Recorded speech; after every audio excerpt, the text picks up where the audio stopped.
नमस्कार, मैं हूं निखिल। बाड़मेर को मालानी के नाम से भी जाना जाता है और इसी मालानी में एक संत हुए जिन्हें मालानी का महादेव कहा जाता है। इसी मालानी के महादेव संत के एक शिष्य हैं प्रतापपुरी जी। हाल ही में विधानसभा चुनाव में राजस्थान की पोखरण विधानसभा क्षेत्र से आप भाजपा से प्रत्याशी थे। इस वक्त बेबाक सवाल में हमारे साथ हैं संत, महंत और तारातरा मठ के मठाधीश प्रतापपुरी जी। नमस्कार निखिल जी। मुझे ये बताएं कि राजनीति में आपका आना, जैसा कि मैंने सुना आपने कहा था कि मैं सनातन हिंदू धर्म की रक्षा के लिए आया हूँ, राजनीति में और मेरा कोई उद्देश्य नहीं है जी। तो क्या पोखरण सीट पर आपको उतारना वो हिंदू धर्म की आवश्यकता थी? नहीं, पूरे क्षेत्र को आवश्यकता थी।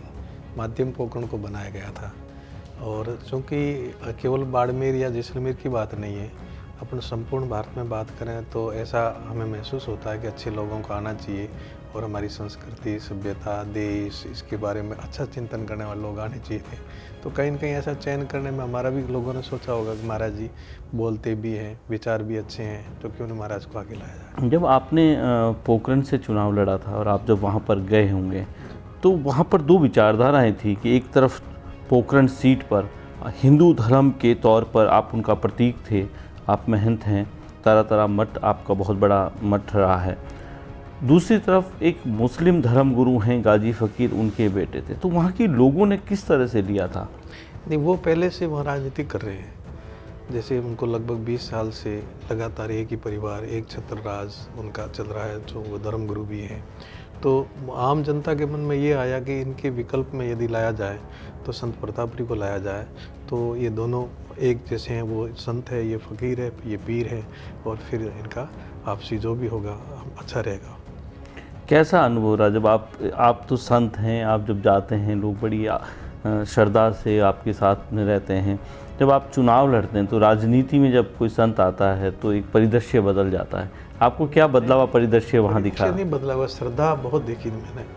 माताएं, बहनें, पुरुष, जो भी बच्चे, छोटे छोटे बच्चे, 5-5, 4-4 साल के बच्चों के अंदर भी जो भावनात्मक देखा, वो मुझे देखा कि वाकई में लोगों के अंदर बहुत भावना है, बहुत श्रद्धा है लोगों के हृदय में। तो क्या कारण रहा कि आप वहाँ कमल खिला नहीं पाए होंगे? एक तो समय बहुत कम मिला, मुझे 10 दिन ही मिले मात्र, और वो 20 साल से राजनीतिक क्षेत्र में पूरा परिवार है। 6 भाई हैं, 6 में से 4 तो बिल्कुल ही शुद्ध भाव से एकदम राजनीतिक परिवेश में ही है। उनका सुबह से लेकर के शाम तक चिंतन केवल राजनीतिक रहता है, क्या करना, कैसे करना है, क्या नहीं करना। और बहुत कुछ है जिन्होंने 20 साल तक अनुभव किया है।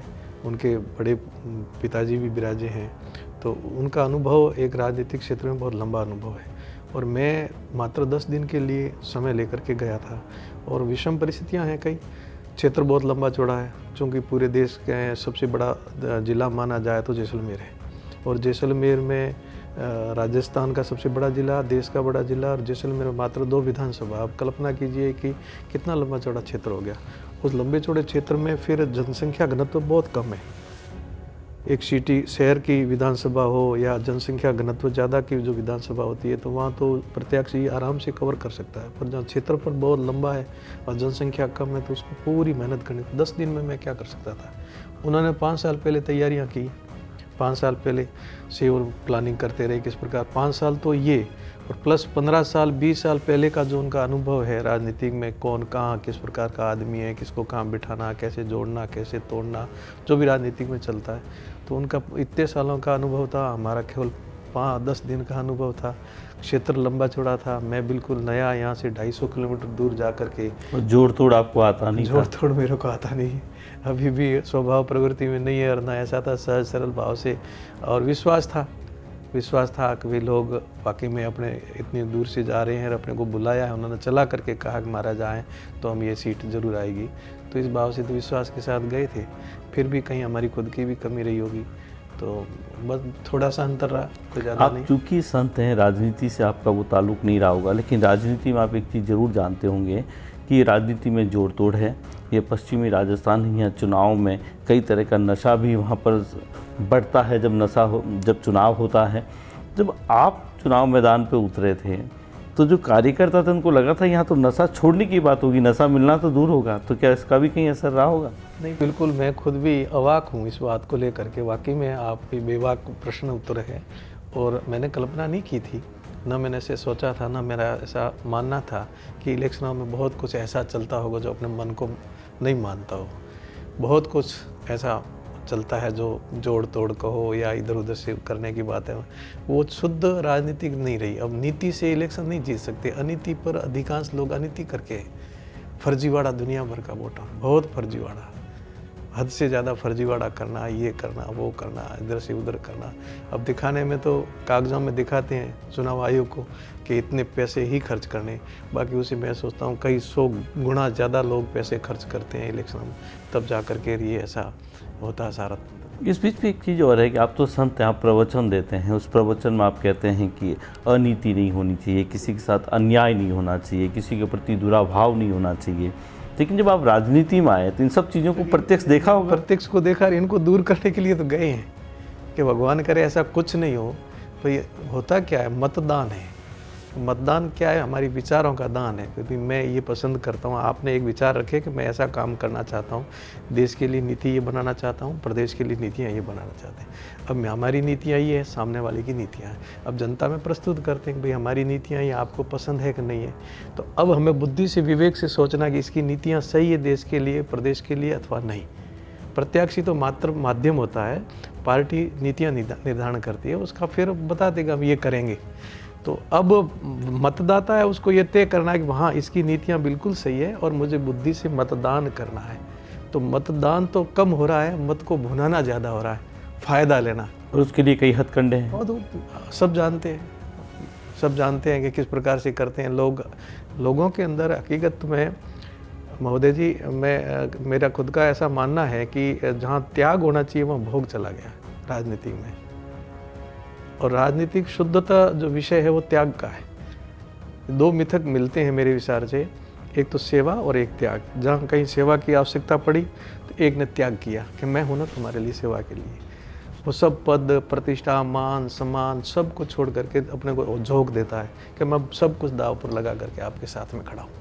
तो अब ये मिथक मिलता था तब नेता पैदा होता था, शुद्ध, जिसको असली नेता कहते हैं, जिसमें सेवा भाव प्रबल था। सेवा भाव प्रबल और त्याग उसका रूप हो, उसको नेता कहते हैं। ये नेता शब्द संस्कृत का नियति सा नेता, जो ले चलने में सक्षम हो, जो ले चलने में सक्षम हो, जोड़ तोड़ करने में सक्षम हो, उसको नेता नहीं कहते हैं। तो ले चलने में, सबको ले चलने में सक्षम हो, चाहे मतदान किया आपको कि नहीं किया, आप सबको लेके चले कैसे चलोगे, वो वास्तव में नेता वो होता है। तो जो त्याग का रूप था वो कम होता गया, भोग का रूप ज़्यादा आ गया। चाहना आ गई नेता के अंदर कि मैं एमएलए बन जाऊं, मैं एमपी बन जाऊं, मैं मंत्री बन जाऊं, फिर मेरे ठाट बाट होंगे, मुझे पूछेंगे लोग, पीढ़ियां याद करेगी। तो ये ख्वाबों में जाना, फिर अति महत्वाकांक्षा पैदा कर लेना, तो उसके कारण फिर जो सेवा का प्रसंग है वो कम पड़ जाता। फिर अब जब ये आई तो फिर राग, द्वेष, ईर्षा, प्रतिस्पर्धा ये सब आ जाते हैं। जहाँ चाहना आ जाती है तो वहाँ ये भी आएंगे, भाई अब प्रतिस्पर्धा करते हैं, राग करते हैं, एक दूसरे से भयंकर राग करते हैं, द्वेष करते भयंकर। मैंने सुना यूपी में इलेक्शनों के समय में भाई ने भाई को मरवा दिया इसलिए कि मेरी यदि ये रहा तो मुझे टिकट नहीं मिलेगी, और नहीं इसको मरा दो तो मुझे टिकट मिल जाएगी। इससे नैतिकता नीचे क्या गिर सकती बताओ आप। तो राजनीतिक में एक शुद्ध भाव होना चाहिए, सेवा भाव होना चाहिए, वो कम हो गया और चाहना भाव ज़्यादा हो गया। वो उपकरण में एक तरफ तो एकदम सनातन हिंदू धर्म के तौर पे आपको वहाँ पे ले जाया गया। अभी कुछ दिनों पहले मीडिया में ये खबरें आई कि जो वहाँ से विधायक जीते हैं, जिन्हें सरकार ने मंत्री बनाया है, वो वहाँ पर एक शिव मंदिर में अभिषेक कर रहे हैं। क्या आप इस पे कहना चाहेंगे? देखिए, ये उनका खुद का सोच है, समझ है। मेरे हिसाब से अपने अपने धार्मिक अनुष्ठान अलग अलग हैं, वो अपने धर्म के पालना करे, उसमें हमें कोई तकलीफ नहीं है। हम हमारे धर्म में वो दखल नहीं करे, इसमें हमें तकलीफ होती है। क्योंकि उनकी मस्जिद के अंदर क्या होता है, क्या करना चाहिए, वो उनका विषय है। हमारे मंदिर में ये होता है कि जो बिल्कुल पवित्र भाव से हो, जिनका खान पान भी शुद्ध हो, व्यवहार भी शुद्ध हो, और जिन जो परिभाषाएं पहले तय कर रखी है मंदिर में किस प्रकार से किसको आना चाहिए, उस हिसाब से आना चाहिए। यदि वो उस मापदंड में आते हैं, जिस प्रकार से पंडित शास्त्र लोग कहते हैं कि भाई हाँ ये इनका खान पान होना चाहिए, क्या उनका आचरण होना चाहिए, किस व्यक्ति को मंदिर में जाना चाहिए, किसको निषेध किया हुआ है, तो यदि वो इतने पवित्र ऐसे मानते हैं खुद को या नहीं मानते, वो तो उनको देखना चाहिए। परंतु एक ढर्रा बना दिया मेरे हिसाब से लोगों ने कि आनन फानन में कोई मंदिरों में जा रहे हैं, कोई धोतियाँ पहन रहे हैं, कोई तिलक लगा रहे हैं, कोई मोलियाँ बांध रहे हैं, इससे पहले कभी नहीं किया। इलेक्शनों का जब सीजन आता है या यूँ डर भय लगता है कि अब तो और कोई सहारा नहीं, तो बड़े बड़े नेता और एमएलए से लेकर के प्रधानमंत्री के दावेदार तक सब लोग, अब पहले कोई नहीं जाता था, पहले तो सेकुलरवाद चलता था कि हमारे तो सेकुलरवाद है, हम तो कुछ किसी को नहीं मानते, अब सब नाक रगड़ते जा रहे हैं। तो कहीं ना कहीं डर भय अंदर उनको ऐसा लगता है। अच्छा, इसमें बहुत अंदर से ये एक राजनीतिक चाल है, सही माना जाए तो। नहीं तो कह देता है कि भाई मेरा वहाँ जाने का कोई औचित्य नहीं है, ठीक है, मतदान आप मुझे कर रहे हो, आप मेरे फॉलोअर हो, पर जब आपका विधि विधान मंदिर की आपको वहाँ निषेध हैं, किसी अन्य संप्रदाय के व्यक्ति के लिए कहीं ना कहीं निषेध होता, वहाँ नहीं जाना चाहिए, तो मैं आपके साथ हूँ, पर आपके अनुष्ठान को विघ्न नहीं डालूंगा, आपके मंदिर की जो मर्यादा उसको नहीं तोड़ूंगा, तब तो मैं मानता कि वास्तव में ठीक है। परंतु आप अंदर से इतने हो जाओ कि हम किस प्रकार से लुभावने कार्यक्रम करें, किस प्रकार से लोगों को मोहित करें, जैसे ये लगे कि हम तो बिल्कुल सेकुलरवाद है, हमारे लिए ईश्वर भी, भगवान भी, अल्लाह भी, मूर्ति भी, नास्तिकता आस्तिकता ये सब कुछ समान है। उसके मूल भाव में ये भी तो हो सकता है कि चूंकि उन्होंने एक संत को वहाँ से हराया था, अब मंदिर में जाकर वो कुछ और तरह का मैसेज देना चाहते। नहीं, वो केवल मात्र, देखो मेरे हिसाब से ये अपना सोच है, अधिकांश लोग ये कहेंगे केवल दिखावा था, केवल मात्र श्रद्धा उनके। हम तो चाहते हैं कि भगवान उनको सद्बुद्धि दें और हमारे शंकर को माने, वो माता जी को माने, पर दिखावे में नहीं, असलियत में। वो यदि वास्तव में धोती पहने तो बहुत खुशी की बात है, वो वास्तव में जनेऊ संस्कार करके और जनेऊ पहन ले, चोटी रख ले, तो हमें बड़ी खुशी होगी। केवल मात्र दिखाने के लिए, विधानसभा में जाने के लिए या और कुछ करने के लिए तिलक कर दो, मोली बंधा लो, ये क्यों करते हो? आप अपने परिवार में दूसरे उनके सबके बंधा दो ना मोली, सबके जनेऊ गले में डला दो ना, हम तो यही चाहते हैं, और क्या चाहते हैं। जबकि मुस्लिम कट्टरवादियों ने उनके खिलाफ बोला है कि ये अपवित्र हो गए हैं, नापाक हो गए हैं, इनको वापस पाक किया जाएगा। तो यही तो बात है, दिखावा ही तो है, और तो क्या है। आपके धर्म आपको नहीं कह रहा है, हमारा धर्म कह रहा है कि हमारे धर्म के जो भी नियम हैं, कानून, उनके हिसाब से आप भले मंदिरों में आओ, कोई दिक्कत नहीं है। हम तो चाहते हैं कि वसुदेव कुटुंबकम हो जाए और किरणवंतो विश्व मारियम हो जाए, पूरा शुद्ध भाव हो जाए, श्रेष्ठ व्यक्ति बन जाए, तो झगड़ा ही का है। तो स्वार्थ के सौदे हैं। इलेक्शनों के दिनों में सब ये करते हैं, दिखावा करते हैं, नहीं तो सब पूरा परिवार कर ले। और समाज से ले आना, अकेले क्यों आ, एक ही क्यों मंदिर में जा, आप और ले आओ, 50, 100, 200, 400 आदमियों को ले आओ कि हम सब मंदिर में प्रवेश करते हैं, मंदिर के नियमों को पालेंगे, हम जनेऊ धारण करेंगे, हम चोटी अपनाएंगे, हम गीता को पढ़ेंगे, तो करो ना फिर। हम तो यही चाहते हैं, और क्या चाहते हैं। 2014 का जो इलेक्शन हुआ बाड़मेर जैसलमेर लोकसभा क्षेत्र का, उसके बाद आप कैसे देखते हैं राजनीतिक तौर पे, क्योंकि अब आप एक राजनीति में भी हैं। 2014 का जो आपका इलेक्शन हुआ था यहाँ पे कि जसवंत सिंह जी को टिकट नहीं मिला, वो निर्दलीय मैदान में आए, फिर वो वहाँ से हारे, और फिर कुछ एक नारा यहाँ पर डेवलप हुआ कि स्वाभिमान अमर रहे। और इस बीच में संत प्रतापपुरी जो पोखरण से भाजपा से चुनाव लड़ते हैं और वो कहते हैं कि भाजपा कमल का फूल हमारी भूल है, तो इस सब के बीच में कहीं न कहीं कोई दबाव सामाजिक स्तर पर या राजनीतिक स्तर पर आप पर भी महसूस हुआ आपको? संत का कोई समाज नहीं होता, मैं दिल से कह रहा हूँ। जन्म एक प्रकृति परमात्मा की कुदरत का है, किसी न किसी जाति समाज में किसी न किसी मनुष्य के रूप में आना तो लेना ही पड़ेगा। मैं वाकई में हिंदू समाज पूरे की सोचता हूँ, और सभी समाजों के साथ में नहीं, हमारी आपकी सोच पे हमें कतई शक नहीं है, लेकिन एक बात की बात है ये। आपका प्रश्न जो था वो सीधा राजपूत समाज का 2014 के इलेक्शनों के बारे में जो हुआ उसको लेकर के मैं बताना चाहता हूँ आपको। अब वो विषय जो था, चूँकि जसवंत सिंह जी राजपूत समाज के प्रतिष्ठित व्यक्ति, समाज के बहुत बड़े कद्दावर नेता भी थे और बहुत आदर करते हैं समाज, राजपूत समाज उनका। अब उनके मन में इलेक्शन लड़ने का था, पार्टी के माध्यम से उनको मिले सिंबल और वो बीजेपी से लड़े, और उनका हक भी था, ऐसी बात नहीं थी, परंतु नहीं मिला। नहीं मिलने के इसलिए उन्होंने अपना स्व विवेक से, अपने सलाहकारों से, जैसा भी रहा, उन्होंने अपना निर्दलीय फार्म भरा। पर उसके बाद में राजपूत समाज उनके साथ रहा। होता विकल्प थोड़े बहुत सब जगह रहते हैं, विकल्प सब जगह रहते हैं, परंतु अधिकांश राजपूत समाज उनके साथ रहा। और राजपूत समाज को ऐसा लगा कि जसवंत सिंह जी जीतने चाहिए। जब नहीं जीते तो उनको बड़ा आघात पहुंचा राजपूत समाज को, और आज दिन तक उस बात को लेकर के बैठे हैं कि जसवंत सिंह जैसा कद्दावर नेता जिसने बीजेपी को सींचा, बीजेपी के उन दिनों में खड़े रहकर बीजेपी को खड़ा किया, और आज वो हार गए और बीजेपी ने उनको। लेकिन मंचों से तो और बात हो रही है, बीजेपी ये कहती है कि जसवंत सिंह जी को हमने सींचा, जसवंत सिंह जी दोनों को पूरा- पार्टी ने देखो, जसवंत सिंह जी को पार्टी ने पद दिए, दोनों हाथों नाम दिया। दोनों हाथों से ताली बजती है। व्यक्ति में योग्यता भी थी, इसमें कोई दो राय नहीं। पार्टी में उनको सपोर्ट किया, उस व्यक्ति में योग्यता भी थी, तो दोनों हाथों से ताली बजी है। पार्टी को सींचा तो आडवाणी जी ने, अटल जी ने, वो है, लेकिन पार्टी ने आज ही मंच पर एक वक्तव्य ऐसा आया था कि जसवंत सिंह जी को पार्टी ने क्या क्या कुछ नहीं दिया, बिल्कुल, सबको- बावजूद उसके किसको उन्होंने नहीं दिया? पाला बदल दिया। आडवाणी जी को नहीं दिया क्या? आडवाणी जी तो पोषक रहे हैं, उसके संस्थापक सदस्यों में से रहे, जिन्होंने इस प्रकार खड़ा से किया। इस प्रकार से ये भी तो कंधे से कंधा मिला के खड़े रहे। जसवंत सिंह जी भी तो उन दिनों में खड़े रहे, और समय के साथ में जो कुछ हुआ है, मेरा तो इतना ही कहना है कि पार्टी ने जसवंत सिंह जी को खूब दिया, तो जसवंत सिंह जी ने भी पार्टी के लिए समय दिया, इसमें कोई दोहराय नहीं। परंतु बुजुर्ग अवस्था, अंतिम उनकी इच्छा थी कि एक बार मैं बाड़मेर जैसलमेर से, लोकसभा मेरी जन्मभूमि है, और जन्मभूमि से एक बार मैं लोकसभा इलेक्शन जीत करके जाऊं, तो ये चाहना थी। समाज ने भी सोचा था कि अच्छी बात है, कोई बड़ी बात नहीं है।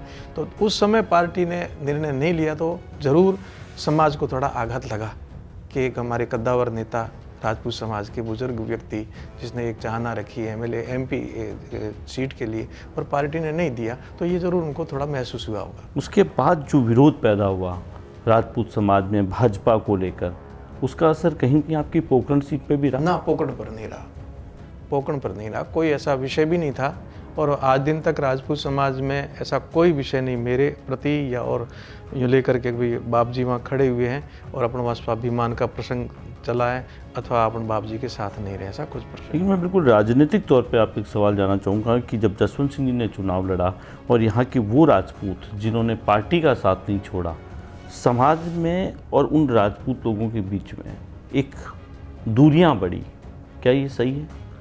दूरियां तो बढ़ी थी, पर सेतु बन करके हमने उसको मिटाया भी। आप ही मौजूद थे उसे? नहीं, मैंने ही प्रयास किए थे, और मैंने बिल्कुल, मेरा धर्म बनता संत के नाते, केवल राजपूत समाज की बात नहीं करता हूँ, किसी भी समाज में यदि दूरियां बढ़ती है, आज भी हमारी मठ की परंपरा है, आपस में गांव में कोई विवाद होते हैं, भाइयों के हो जाते हैं, परिवारों के हो जाते हैं, जातियों के हो जाते हैं, तो यहाँ आकर के समझौता करते हैं। कोई कोर्ट केस का विषय नहीं बनता कि बाप जी के मठ में जाएंगे और बाप जी कहेंगे राजीपा कर लेंगे। तो हमारा तो संत का धर्म में मिलाना है, तो हमने ये भी सोचा कि क्यों ये बिना काम के झगड़े में पड़े, इलेक्शन हो गई, बातें हो गई, अब भी आपस में एक दूसरे के मन में खटास लेके बैठे रहेंगे तो कब तक चलेगा?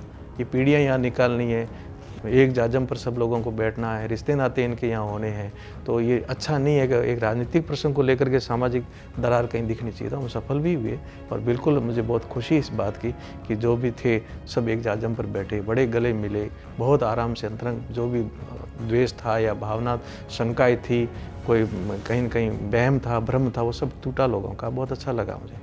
और इस लोकसभा चुनाव में फिर वो स्थिति आ रही है कि इस बार भी वो कांग्रेस के दावेदार हैं, तो क्या राजपूत वोट बैंक उनके साथ साथ कांग्रेस में शिफ्ट हो जाएगा? देखिए, कांग्रेस में शिफ्ट कब तक रहेगा और हो करेगा वो समाज का विषय है, परंतु इस समय आपने आज देखा दृश्य सारा, कितने कैलाश जी की सभा में राजपूत समाज के लोग थे, और आपने दृश्य वहाँ भी देखा, कितने थे मैं तो नहीं देख पाया, आपने ज़रूर देखा होगा, जिससे आप आकलन कर सकते हो कि राजपूत समाज आज क्या चाहता है। परंतु ये पार्टी से जो जुड़ा रहेगा उसका मैं नहीं कह सकता, किन परिस्थितियों में कब किस पार्टी के साथ कौन समाज खड़ा होता है, सब करते हैं। तो राजपूत समाज भी इस प्रकार सोचते हम जब आम लोगों से बात करते हैं तो उनके मन में एक बड़ी दुविधा है, वो कहते हैं कि देश में मोदी आना चाहिए, लेकिन हमारे स्वाभिमान की बात भी है। अब इन दोनों परिस्थितियों में कैसे तो स्वविवेक से निर्णय लेंगे लोग, अपना स्वविवेक है।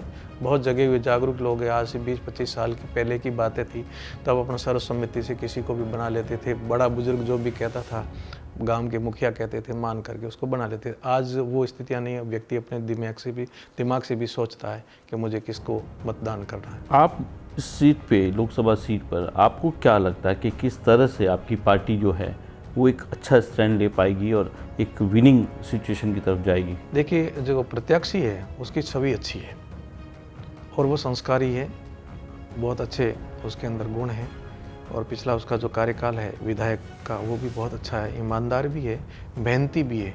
तो नया चेहरा भी है, मेहनत है, ईमानदार है, तो लगता यही है कि ज़रूर एक दूसरा प्लस मोदी जी का जो पूरे देश के अंदर एक है आशा की किरण है मोदी जी, हम सबकी, कि मोदी जी आएंगे तो देश को वाकई में ले जाएंगे। राजपूत समाज के जो लोग मंच पे, आज बीजेपी के मंच पे थे, क्या वो वोट लाने में कामयाब होंगे राजपूत? तो वो अपना कर्तव्य निर्वहन करेंगे, वो अपना कर्तव्य निर्वहन क्योंकि करेंगे। कांग्रेस से आपके एक प्रतिष्ठित राजनीतिक परिवार के और राजपूत परिवार से आने वाले प्रत्याशी हैं मानवेंद्र सिंह, तो क्या जब राजपूत जसवंत सिंह जी खड़े हुए थे तो मानवेंद्र सिंह जी तो ज़्यादा कद्दावर थे, बहुत सम्मानित थे जसवंत सिंह जी। उस समय भी राजपूत समाज के कुछ लोग पार्टी के साथ रहे। उनका कर्तव्य तो बनता है, उनका फर्ज बनता है, उनका धर्म बनता है, क्योंकि यदि आप राजनीति में पार्टी से जुड़े हुए हो तो पार्टी के साथ खड़ा रहना पड़ेगा आपको। आप स्वाभिमान को कैसे परिभाषित करेंगे? इसका सरलीकरण का तो स्व अभिमान है, बाकी कुछ नहीं। इसको यूँ भी मानूं कि ये स्वाभिमान है या टिकट कट जाना का एक अपमान है? अब ये तो उनका सोच है। जसवंत सिंह जी के टिकट कटने को आप स्वाभिमान से जोड़ेंगे या अपमान से? नहीं, ये इस पर मैं कुछ नहीं कहूँगा। फिर भी क्या लगता है, क्या ये स्वाभिमान की बात है या अपमान की बात है? किसी ने स्वाभिमान समझा होगा, किसी ने अपमान समझा होगा। तो क्या फिर आडवाणी जी को, मुरली मनोहर जोशी को, सुमित्रा महाजन को स्वाभिमान की बात करनी चाहिए या अपमान की कि उनका नहीं, टिकट उनको जो वो कर रहे हैं वो ठीक कर रहे हैं, उनको कुछ नहीं करना चाहिए। उनको धैर्य, विवेक और शालीनता के साथ रहना चाहिए, उनका कद बढ़ेगा, इज्जत बढ़ेगी। ये जसवंत सिंह जी को भी करना चाहिए था? वो तो जसवंत सिंह जी का व्यक्तिगत विषय है, मैं उन पर कोई टीका टिप्पणी नहीं करूँगा। करना चाहिए था, वो ठीक रहता। वो मेरे से बहुत ज़्यादा समझ। अब इस लोकसभा चुनाव में आपकी कोर रिस्पॉन्सिबिलिटी पार्टी ने आपको क्या दी है? क्योंकि बाड़मेर जैसलमेर में संत के तौर पर आप सबसे बड़ा चेहरा है बीजेपी के पास में, तो बीजेपी ने आपको कोई खास तरह की जिम्मेदारी दी है इस लोकसभा क्षेत्र के लिए? बीजेपी की और जनता की मांग है कि पश्चिमी राजस्थान पूरा, अब देखिए राजसमंद, पाली, जालोर, सिरोही, जोधपुर, बाड़मेर, जैसलमेर और बीकानेर, यहाँ तक पूरे क्षेत्र में मेरी मांग है। और सब जगह वहाँ के प्रत्याशी भी और जनता कहती है कि महाराज जी को तो यहाँ लाना ही पड़ेगा। पार्टी सोचेगी, विचार करेगी, कहाँ कहाँ भेजेगी, मैं तो मेरे कर्तव्य। अब तक किसी तरह का आपको कोई अभी तय होगा। आज तक तो मैंने कहा था मुझे आप फ्री रखें, क्योंकि 3-4 जगह फॉर्म भरने का समय था, तो उससे पहले मैंने किसी को तारीखें लेने के लिए नहीं कहा था। तो अब से वो तय करेंगे कहाँ कहाँ क्या क्या जिम्मेवारियाँ देंगे। आपने अपना पहला राजनीतिक चुनाव लड़ा पोखरण से, अब आपके मन में पोखरण कैसा है? पोखरण अच्छा है। पोखरण 23 में फिर जाना चाहेंगे पोखरण? नहीं, जाना नहीं, छोड़ूंगा नहीं, जाना नहीं चाहूँगा, वो विषय नहीं है। पोखरण की जनता ने 82,000 मात्र 450 वोटों से ही तो परिणाम इस प्रकार आया है। 82,000 जनता ने मेरे में विश्वास रखा, और जबकि 10 दिन के अंदर 82,000 लोगों का मूवमेंट इधर हुआ, तो मैं उनके, मेरा भी कर्तव्य बनता है उनके सुख दुख में साथ में खड़ा रहूँगा।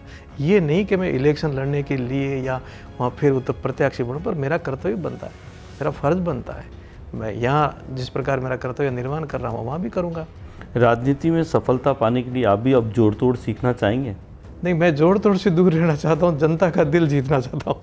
लेकिन जनता का दिल तो बोतल में और जनता का दिल तो नशे में बिक जाता है। नहीं, ऐसी कोई बात नहीं है साहब, बहुत परिवर्तन आया है। समय के साथ में लोग बहुत आगे सोच रहे हैं और अपने स्व विवेक से मतदान करना चाहिए। चुनाव में नशा बहुत बढ़ता है बाबू जी, आप मानते हैं सही है?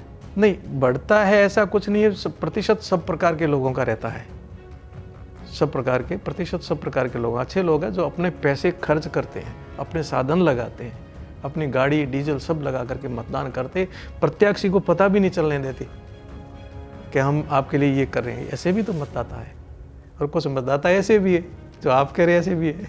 क्या कांग्रेस जो लोकसभा प्रत्याशी हैं इस बार, क्या वो भी आपसे आशीर्वाद देने आए हैं? उनका सबका है, मठ तो सबका है। एक पार्टी के नाते अलग विषय होता है। जब मैं एक संत हूँ, एक मठ का मठाधीश हूँ, महंत हूँ, तो मेरे लिए तो सबके लिए द्वार खुले हैं।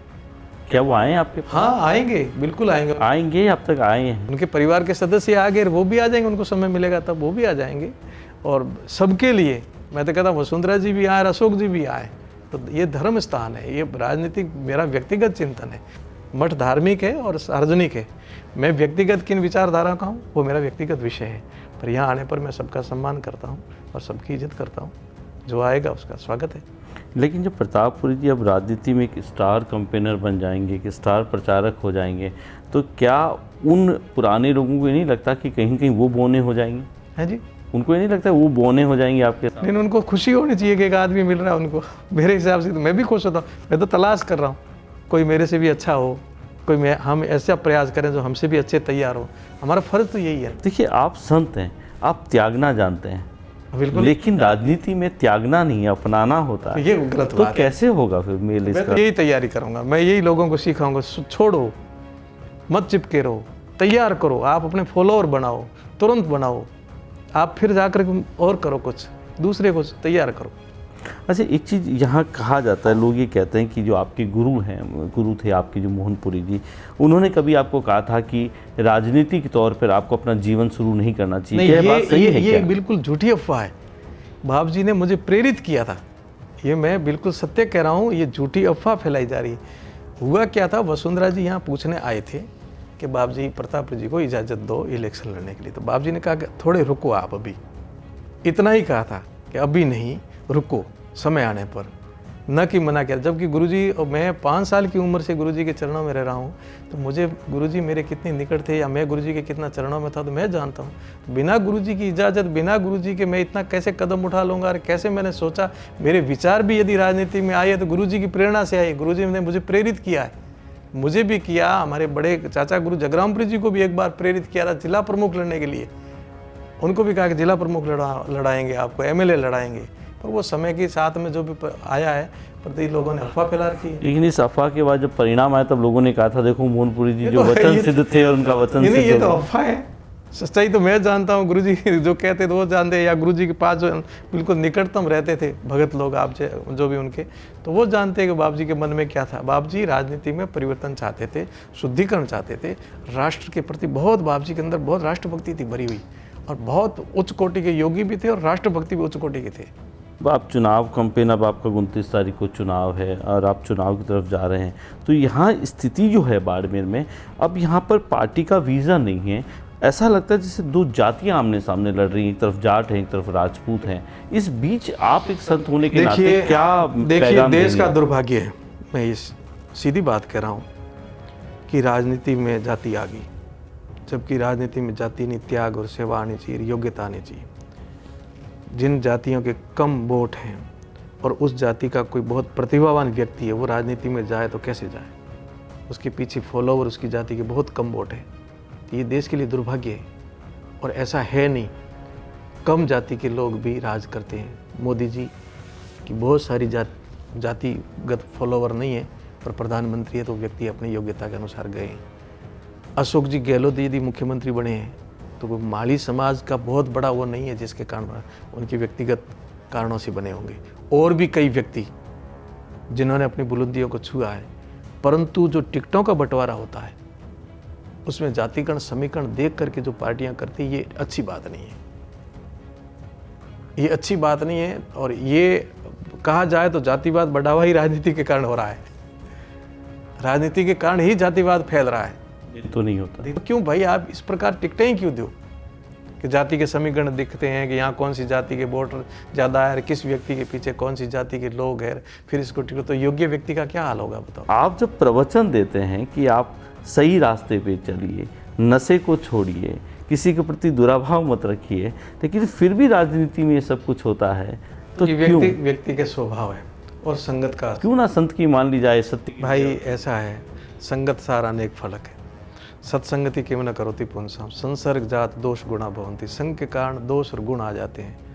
वो आत्मा तो उसके अंदर भी भगवान ने, वही आत्मा सो परमात्मा बैठी है, आत्मा सबके अंदर वो है, परंतु हमारी आत्मा के 4 स्वभाव है, देववृत्ति, मानव वृत्ति, दानव वृत्ति और राक्षस वृत्ति। 4 स्वभाव, वृत्ति कह दो, स्वभाव कह दो, आदत कह दो।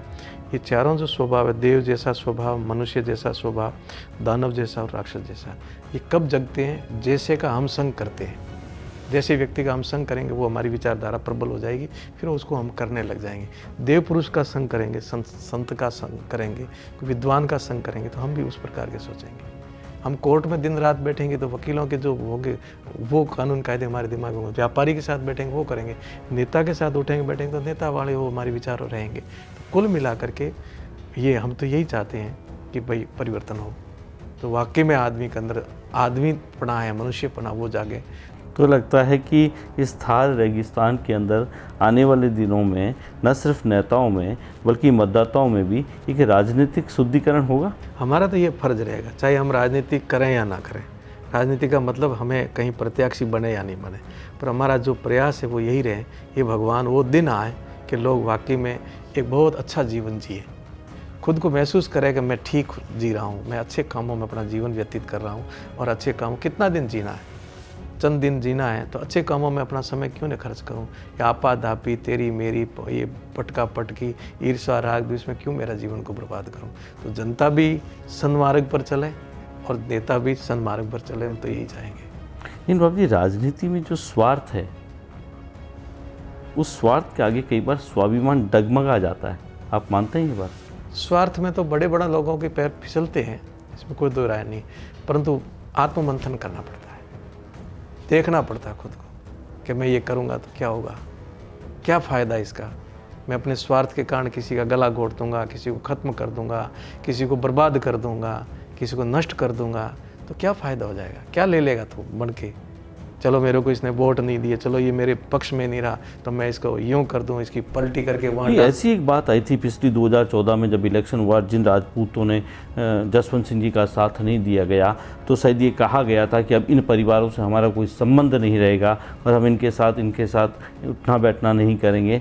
और अब जब ये वापस चुनाव आए हैं तो उन्हीं के साथ बैठना फिर हो रहा है। समाज में जब भी कोई ऐसी घटना घटती तो समाज में आक्रोश फैलना स्वाभाविक होता है, कोई भी समाज हो, चाहे राजपूत समाज हो चाहे दूसरा हो, परंतु फिर धैर्य से, विवेक से सुधीजन, विद्वान लोग, बुद्धिमान और अनुभवी लोग धीरे धीरे उनको ठंडा करते हैं। उनका काल किसको नहीं आता, क्रोध किसको नहीं आता है? काल तो आता है, जबरदस्त उड़ता है, क्रोध एकदम भयंकर आता है, तो उसको धीरे धीरे ठंडा कर देते हैं। वो ठंडा हो गया, आपने ठंडा कर दिया, ठंडा हो गया। तो इसका मतलब है कि राजपूतों का ध्रुवीकरण भी हो गया। राजपूतों को जो मन में ऐसे एक प्रकार से था आपसवी, वो उनका हद तक खत्म हो गया। मतलब ये सारे राजपूत इस वक्त क्या कांग्रेस को ध्रुवीकरण होकर वोट कर देंगे? देखिए, कांग्रेस और बीजेपी का मैं नहीं कहूँगा, परंतु वो समाज हर समाज, चाहे कोई भी समाज। नहीं, आज भी आपके समाज में वो लोग जो पार्टी के साथ स्टैंड रहेंगे, जैसे कि 2014 में थे और इस बार भी इसी तरह से स्टैंड रहेंगे, वो अपने तो कर्तव्य का निर्वहन करेंगे।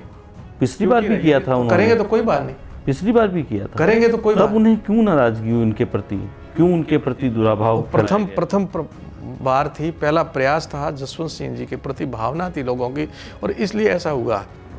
उन्होंने अपना कर्तव्य निर्वहन किया। इस बार समझ गए हाँ, कि अगर आप अपनी पार्टी के साथ स्टैंड रहते हैं तो इसमें सामाजिक तौर पे कोई दिक्कत नहीं। हाँ, जरूर समाज वाले सोचेंगे, समाज वाले तो आशा तो सबसे रखते हैं कि भाई समाज के साथ, हर प्रत्येक समाज रखता है, केवल राजपूत समाज की बात नहीं, प्रत्येक समाज ये रखता है कि हमारे सामाजिक, क्योंकि अब टिकटें यदि जातिगत बंटवारा हो रहा है, प्रत्याशी यदि जातिगत इलेक्शन लड़ रहे हैं, तो उस समय समाज का ध्रुवीकरण सब होता है, तो उस वक्त लगता है सारे सब कुछ सभी समाज ये करती है, तो राजपूत समाज भी ऐसा सोचता होगा।